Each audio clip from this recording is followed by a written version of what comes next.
From Keene in the Shire, the Liberty Media capital of the world, this is Daryl W. Perry, host of FPP Radio News for Sunday, October 23rd, 2016. Silver is trading at $17.55 per ounce. Gold is valued at $1,267 per ounce. And according to BitcoinAverage.com, the average price of Bitcoin is $654.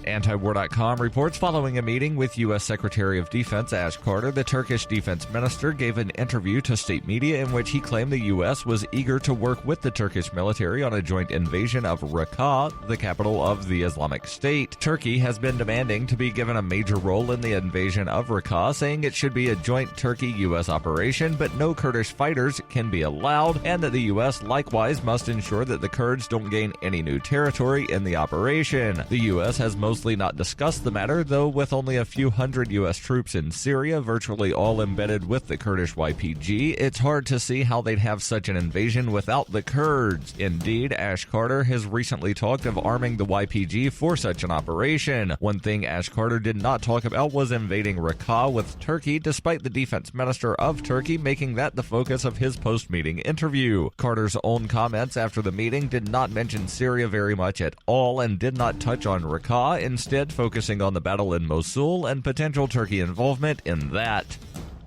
FPP Radio News is brought to you by Bitcoin Not Bombs. Bitcoin Not Bombs is a launching pad for nonprofits and social entrepreneurs into the financial freedom of the Bitcoin economy. Bitcoin Not Bombs is fully committed to being the hub of the nonprofit sector of the Bitcoin economy, maximizing the potential cross-promotion of all our clients and commercial partners. To learn more, visit bitcoinnotbombs.com.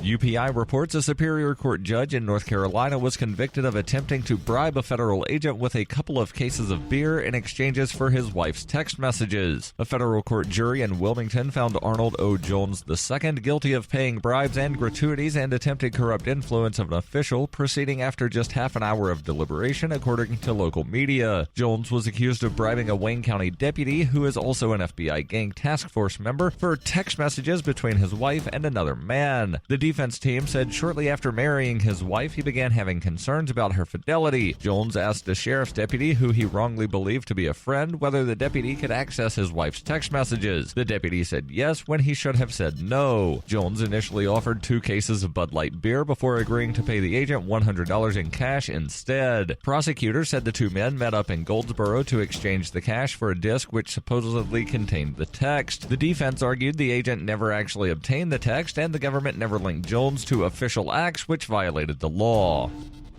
For nearly 40 years, Roberts & Roberts Brokerage has been a trusted source for buying and selling precious metals like gold and silver. They also take Bitcoin for precious metal purchases and have permanently removed the minimum purchase amount for all orders paid in the digital currency. Call Roberts & Roberts today for knowledgeable advice on buying and selling precious metals and a forward-thinking approach to new technologies. 800-874-9760 or visit online at rrbi.co.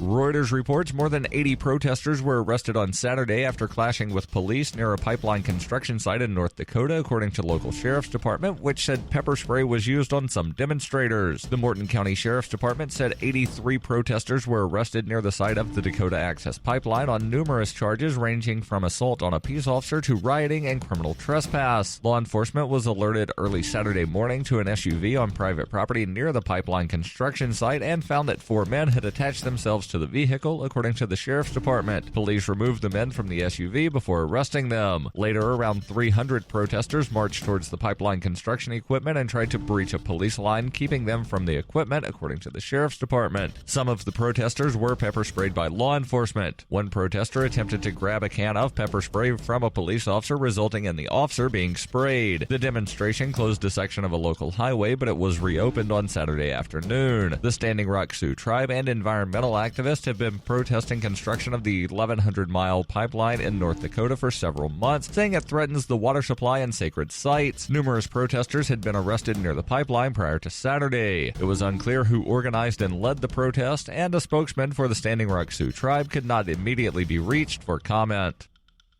This has been FPP Radio News, online at fppradio.com.